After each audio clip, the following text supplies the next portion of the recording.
Melanjutkan episode yang sebelumnya, dalam keadaan krisis, tiba-tiba Xiaoyan pun dikejutkan oleh kemunculan dokter peri kecil dengan kekuatan barunya. Sontak saja kemunculan dokter peri kecil yang melindungi Xiaoyan itu menjadi pusat perhatian semua orang. Sementara itu di tempat yang lain, setelah dokter peri kecil meninggalkan retretnya, dia pun menembus penghalang tingkat Dozun. Tentu saja dengan kekuatannya sekarang, dia mampu untuk menghadapi para kultivator dari Sungai Lembah Es. Di sisi yang lain, Xiaoyan pun memperhatikan sosok dokter peri kecil dengan kekuatan barunya. "Apakah kamu telah berhasil?" ucap Xiaoyan. "Bagaimana dengan kabarmu? Apakah kau terluka?" ucap dokter peri kecil. "Jangan khawatir, yang telah menyakitiku seperti ini, cederanya 100 kali lebih buruk dariku," ucap Xiaoyan. Sementara itu dari kejauhan, King Hai pun berkata, "Hal ini adalah dendam antara istana jiwaku dengan Xiaoyan. Saya menyarankan Anda untuk tidak ikut campur dengan urusan ini." Mendengar nada ancaman dari ketua King Hai membuat dokter peri kecil pun menjadi marah. Istana jiwa bahkan tidak bisa dibandingkan dengan selai rambutnya. "Kamu sangat arogan," ucap King Hai. Lalu dia pun memerintahkan anggota ganda untuk menangkap Xiaoyan dan dokter peri kecil. Segera setelah perintah itu, beberapa sosok ganda pun langsung melesat untuk menyerang keberadaan dokter peri kecil dan Xiaoyan. Namun tiba-tiba serangan kelompok ganda pun terhenti. Mereka pun terkejut dengan sekelompok kabut racun yang telah menyerang tubuhnya. Mereka pun panik lalu berusaha untuk melarikan diri dari kabut racun itu. Sementara itu di tempat yang lain, dokter peri kecil pun telah membentuk sebuah perisai perlindungan dengan doci racunnya. Setelah berhasil mengusir seluruh anggota ganda, dokter peri kecil pun berniat untuk menghadapi ketua King Hai. Lalu dia pun melesat untuk menyerang ketua King Hai dengan kekuatan dozunnya. Segera dua bentrokan pun terjadi di atas langit antara dua kultivator tingkat Dozun. Setelah adu bentrokan itu, ternyata kekuatan dari dokter peri kecil bisa menekan kekuatan dari ketua King Hai. Dengan menggunakan teknik racun tubuh yang menyedihkan, dokter peri kecil pun berhasil melukai ketua King Hai. Sementara itu di tempat yang lain, ketua King Hai pun berusaha untuk mengeluarkan racun dalam tubuhnya. Akibatnya, kelompok King Hai pun tidak berani untuk memprovokasi dokter peri kecil. Di tempat yang lain, Tianhuo Zunze pun segera melesat untuk mendekati kelompok Xiaoyan. Dia pun berkata kalau Xiaoyan sekarang sedang dalam keadaan terluka, oleh karena itu sebaiknya untuk melarikan diri. Setelah ucapannya itu, lalu Tianhuo Zunze pun melesat untuk segera menghancurkan formasi. Namun di tempat yang lain, ketua Sungai Lembah Es dan ketua King Hai pun berusaha untuk menghentikannya. Namun serangan beruntun dari keduanya dapat dihentikan dengan mudahnya oleh dokter peri kecil. Sementara itu Tianhuo Zunze pun telah menggunakan semangat api langitnya untuk menghancurkan formasi. Di tempat yang lain, dokter peri kecil pun segera mendekati Xiaoyan dan berusaha untuk membawanya pergi. Melihat kelompok Xiaoyan yang akan berusaha untuk melarikan diri, ketua pertama dari Sungai Lembah Es dan ketua King Hai pun bekerja sama untuk menghentikannya. Namun di tempat yang lain, dokter peri kecil pun telah bersiap untuk menghadapi keduanya. Dengan menggunakan kekuatan racun tubuh yang menyedihkan, dokter peri kecil pun menyerang keduanya. Sementara itu Tianhuo Zunze pun terus berusaha menggunakan kekuatan api langitnya untuk dapat menghancurkan formasi. Akhirnya dinding formasi itu pun pecah oleh kekuatan Tianhuo Zunze. Lalu dia pun memerintahkan dokter peri kecil dan Xiaoyan agar sesegera mungkin keluar dari tempat itu. Namun sesuatu pun terjadi ketika kelompok Xiaoyan akan meninggalkan formasi itu. Tiba-tiba sebuah kekuatan yang sangat besar pun menghantam kelompok Xiaoyan. Akibat serangan mendadak itu membuat kelompok Xiaoyan pun terpental. Sementara itu ketua King Hai dan ketua pertama dari Sungai Lembah Es pun memperhatikan sebuah celah yang muncul di hadapannya. Tiba-tiba satu sosok pun muncul di hadapan semua orang. Sosok itu duduk di sebuah singgasana megah yang dikelilingi oleh banyak es. Ternyata sosok yang muncul itu adalah Bing Zunze, patriark dari Sungai Lembah Es. Lalu dia pun berkata, ternyata tubuh yang menyedihkan bisa dikendalikan. Kemunculan Bing Zunze di tempat itu membuat kaget semua orang, tak terkecuali ketua Ye Chong. Sementara itu di tempat yang lain, King Hai pun merasa senang dengan kedatangan Bing Zunze. Di sisi yang lain, ketua pertama Sungai Lembah Es pun menghadap Bing Zunze. "Di mana Tianse?" ucap Bing Zunze. Mendengar itu, ketua itu pun menunjuk sebuah lubang di dasar tanah. Di tempat yang lain, King Hai pun berkata kepada Bing Zunze, Pria bernama Xian itu adalah buruan dari sekte jiwa kami, ucapnya. King Hai pun mengusulkan kepada Bing Sunze agar bekerja sama untuk menangkap kelompok Xiaoyan. Mendengar permintaan dari King Hai, Bing Sunze pun menanggapinya dengan acuh tak acuh. Lalu dia pun berkata, "Aku hanya ingin menangkap tubuh racun yang menyedihkan," ucapnya. Kemunculan sosok Bing Sunze itu tak luput dari perhatian Xiaoyan. Dia pun berpikir kalau kekuatan Bing Sunze hampir sebanding dengan Tang Zhen. Melihat kecemasan dari Xiaoyan, dokter peri kecil pun berkata, "Tenang saja, aku akan menghadapi Bing Sunze." Lalu kamu dan senior Tianhuo Zunze berusaha untuk melarikan diri dari tempat ini secepatnya. Mendengar ucapan dari dokter peri kecil, Tianhuo Zunze pun hanya bisa tersenyum kecut. Dia yakin kalau pertarungan mereka kali ini sangatlah berat.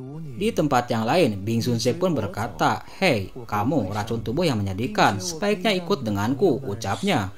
Mendengar ucapan dari Bing Sunze, segera dokter peri kecil pun menembakkan sebuah pilar doci racun ke arahnya. Namun tiba-tiba racun doci itu pun terhenti 1 inci di depan Bing Sunze. Lalu racun doci itu pun dihisap oleh tubuh Bing Sunze. Seketika tubuh Bing Sunze pun berubah. Bing Sunze pun sangat menikmati racun tubuh yang menyedihkan dari dokter peri kecil. Dia pun berusaha ingin mendapatkan tubuh itu sepenuhnya. Perubahan drastis dari Bing Sunze itu tak luput dari perhatian kelompok Xiaoyan. Mereka tidak menyangka kalau sosok Bing Sunze itu adalah tubuh racun yang menyedihkan. Di tempat yang lain, Bing Sunze pun menjelaskan kalau tubuh racun yang menyedihkan miliknya adalah hanya buatan, jadi nampak cacat. Oleh karena itu, dia ingin sekali untuk mendapatkan racun tubuh yang menyedihkan dari dokter peri kecil sehingga menyempurnakan tubuh racunnya. Setelah menjelaskan beberapa hal tentang kondisi tubuh racun yang menyedihkan miliknya, tiba-tiba Bing Sunze pun mengeluarkan sebuah avatar naga. 2 avatar naga raksasa es itu diciptakan oleh Bing Sunze untuk menyerang Tianhuo Zunze dan dokter peri kecil. Di tempat yang lain, Tianhuo Zunze dan dokter peri kecil pun tidak bisa menahan serangan 2 avatar naga es milik Bing Sunze. Akibat bentrokan dahsyat itu membuat keduanya terpental.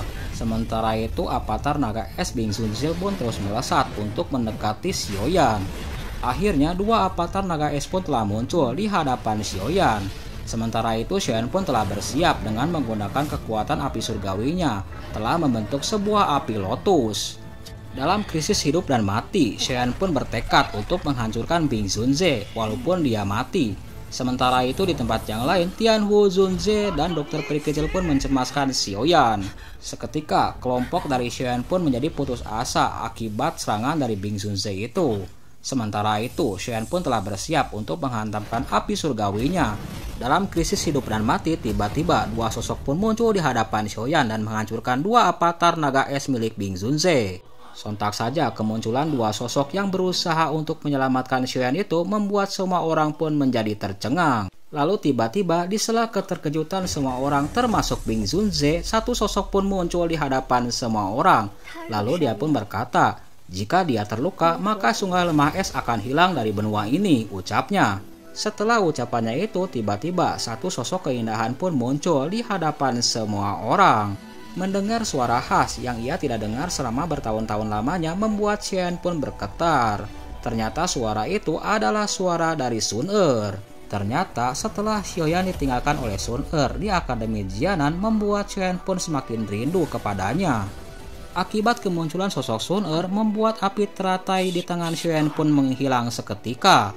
Sosok keindahan yang seperti Dewi itu akhirnya mengalihkan pandangannya kepada sosok Xiaoyan.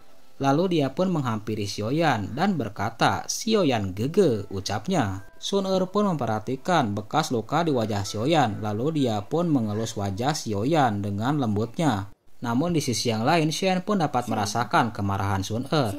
Sun Er pun berkata, "Bisakah kamu menyerahkan semua urusan ini kepadaku?" ucapnya. Mendengar permintaan Sun Er, Xiaoyan pun tidak berusaha untuk menolaknya. Sementara itu sosok Sun Er pun telah melangkah mendekati 2 sesepuh dari klan Gu. Sun Er pun berkata, "Sungai lembah es makin sombong kali ini," ucapnya. Di tempat yang lain, Bing Sunze pun berkata kalau ini adalah urusan dari sungai lembah es dengan racun tubuh yang menyedihkan. Jika Anda ingin membawa pemuda bernama Xiaoyan itu, silakan saja, namun tidak untuk tubuh racun yang menyedihkan, ucap Bing Sunze. Sementara itu di sisi yang lain, ketua King Hai pun sangat tidak menyukai ucapan dari Bing Sunze. Melihat gelagat dari King Hai, segera Bing Sunze pun membentaknya. Sementara itu di tempat yang lain, dokter peri kecil pun memperhatikan sosok Sun Er dari kejauhan. Sementara itu Sun Er pun berkata kalau dirinya tidak akan menyerahkan Xiaoyan ataupun dokter peri kecil kepada kelompok Bing Sunze atau King Hai. Sontak saja ucapan dari Sun Er itu membuat King Hai pun menjadi geram, lalu dia pun berkata, "Hei Nona, kau jangan menyinggung paksi yang tidak bisa kamu sentuh demi urusan lelaki seperti Xiaoyan ini," ucap King Hai. Mendengar ucapan King Hai membuat dua sesepuh di belakang Sun Er pun menjadi geram. Lalu dia pun meminta izin kepada Sun Er untuk menghadapinya. Segera setelah ucapannya itu, dua sesepuh itu pun melesat untuk menghadapi kelompok dari Bing Sunze. Satu sesepuh menghadapi King Hai dan ketua pertama dari sekte lembah sungai es. Sementara itu sesepuh yang lain menghadapi Bing Sunze. Sementara itu di tempat yang lain, Bing Sunze pun telah bersiap untuk menghadapi salah satu sesepuh dari klan Gu.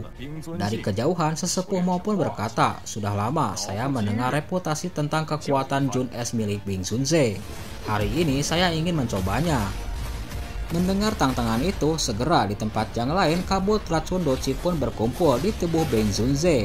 Lalu kabut racun itu pun membentuk sebuah pedang dan menyerang sesepuh Mo. Menghadapi serangan pedang es beracun milik Bing Sunze, di tempat yang lain sesepuh Mo pun berusaha untuk menghalaunya. Akibat pertarungan Dozun membuat beberapa celah spasial pun muncul di atas langit. Sementara itu di tempat yang lain, King Hai pun dirugikan oleh salah satu sesepuh dari klan Wu. Dalam keterdesakannya, King Hai pun menyuruh seluruh anggota ganda untuk menyerang kelompok Xiaoyan bersama Sun Er. Segera puluhan kelompok ganda pun langsung mengelilingi kelompok Xiaoyan. Menghadapi pengepungan dari kelompok ganda, Xian pun mengeluarkan suan besarnya. Namun niatannya itu dihalau oleh Sun Er. Dia pun berkata kalau dia akan menyelesaikan masalah ini. Segera setelah ucapannya itu, lalu Sun Er pun mengeluarkan lengannya dan seketika mengeluarkan fluktuasi energi yang sangat kuat. Fluktuasi energi yang sangat kuat itu berbentuk api surgawi berwarna keemasan. Dengan api keemasan itu, Sun Er pun mencoba dengan api keemasan yang muncul di lengannya itu, Sun Er pun mencoba untuk melindungi semua orang yang ada di sekitarnya. Sontak saja kemunculan api surgawi berwarna emas itu membuat kaget Xiaoyan. Dia tidak menyangka kalau selama ini Sun Er memiliki api surgawi. Sementara itu di tempat yang lain, kelompok ganda pun telah bersiap untuk menghabisi kelompok Xiaoyan. Namun tiba-tiba serangan mereka pun terhenti manakala mereka menabrak sebuah dinding yang tak kasat mata. Lalu tiba-tiba sekelompok tubuh dari ganda itu pun meregang dan mati seketika akibat serangan dari api surgawi milik Sun Er. Satu persatu tubuh mereka pun hangus tanpa sisa di hadapan semua orang. Melihat kejadian itu, Xian pun berkata, "Sun Er, apakah kau telah melampauiku?" ucapnya. "Tidak, aku tidak sebanding dengan Xiaoyan Gege," ucap Sun Er. "Aku hanya mengandalkan garis keturunan serta pelatihan dari klanku, sementara kau berlatih sendiri," ucap Sun Er. Setelah menjelaskan kemampuannya kepada Xiaoyan, lalu Sun Er pun berbalik. Dia pun berkata, "Aku akan segera menghancurkan formasi ini." Tiba-tiba api surgawi milik Sun Er pun berfluktuasi dan membentuk sebuah pedang keemasan. Setelah api surgawi itu membentuk sebuah pedang keemasan, lalu dari kejauhan Sun Er pun mengarahkannya untuk menabrak sebuah formasi. Seketika pedang keemasan itu pun melesat untuk menabrak sebuah dinding formasi. Dari kejauhan, dinding formasi es yang dibentuk oleh kelompok sungai lembah es pun tak kuat untuk menahan kekuatan api surgawi peringkat keempat. Akibatnya, api surgawi milik Sun Er pun berhasil memecahkan formasi itu dan menghancurkannya. Sementara itu di tempat yang lain, Bing Sunze pun semakin terdesak dan banyak dirugikan oleh pertarungan itu. Melihat Bing Sunze yang semakin kewalahan, sesepuh maupun memutuskan untuk mengeluarkan teknik segel dewa. Tentu saja teknik segel dewa itu membuat Bing Sunze pun terkejut. Bing Sunze pun dengan refleks membentuk sebuah segel untuk menghadapi serangan teknik segel dewa. Akhirnya, teknik segel dewa pembaik laut pun diluncurkan oleh sesepuh Mo untuk menghadapi Bing Sunze. Sementara itu di tempat yang lain, Bing Sunze pun mengeluarkan teknik yang sama untuk menghadapinya. Bentrokan Dojun bintang 5 membuat fluktuasi energi yang sangat mengerikan, apalagi mereka keduanya mengeluarkan teknik Do kelas Tian. Di sisi yang lain, setelah menghadapi bentrokan itu, Bing Sunze pun menyadari kalau orang kuat di hadapannya itu berasal dari klan kuno. Sun Er pun memerintahkan ketua Moling agar sesegera mungkin untuk menghabisi Bing Sunze. Mendengar perintah itu, sesepuh Moling pun tidak ingin berlanjut-lanjut untuk menghadapi Bing Sunze. Sementara itu di tempat yang lain, Bing Sunze pun menghentikan pergerakan dari Moling, lalu dia pun menangkupkan kedua tangannya ke arah Sun Er. Bing Sunze pun memanggil ketua pertama dari Sungai Lembah Es, lalu dia pun berkata dengan sungguh-sungguh kepada Sun Er, "Kali ini sungguh kesalahan dari Sungai Lembah Es kami," ucap Bing Sunze. "Kedepannya aku tidak akan ikut campur lagi." Mendengar permohonan dari Bing Sunze, Sun Er pun mengalihkan pandangannya kepada Xiaoyan. Tentu saja apa yang dilakukan oleh Sun Er itu tak luput dari penglihatan Bing Sunze. Sementara itu di tempat yang lain, Xiaoyan pun berkata, "Bing Sunze bercanda. Hari ini adalah kesalahpahaman. Oleh karena itu, segera hentikan saja," ucapnya. "Saya juga berharap kalau kejadian ini tidak akan berlanjut-lanjut di kemudian hari. Kalau tidak, aku akan mendatangi sektemu," ucap Sun Er. Ucapan yang penuh ancaman dari Sun Er itu tentu saja membuat Bing Sunze pun ketakutan. Lalu kelompok Bing Sunze pun bergegas untuk meninggalkan tempat itu. Sementara itu di tempat yang lain, ketua King Hai pun berhasil ditangkap oleh dua sesepuh dan menyerahkannya ke hadapan Sun Er.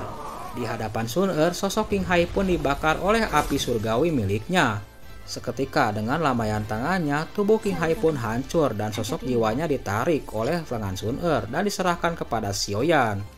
Sosok Xiaoyan pun sangat senang menerima jiwa dari King Hai dan dimasukkannya ke dalam botol giok. Lalu dia pun memperhatikan sosok Sun Er yang ada di hadapannya. Di sisi yang lain, dokter peri kecil pun memperhatikan kedekatan antara Xiaoyan dan Sun Er dan muncullah rasa cemburu di dalam hatinya. Namun dia pun berusaha untuk menghilangkan kecemburuannya itu di hadapan Sun Er dan Xiaoyan. Lalu keduanya pun saling berhadapan dan berkenalan.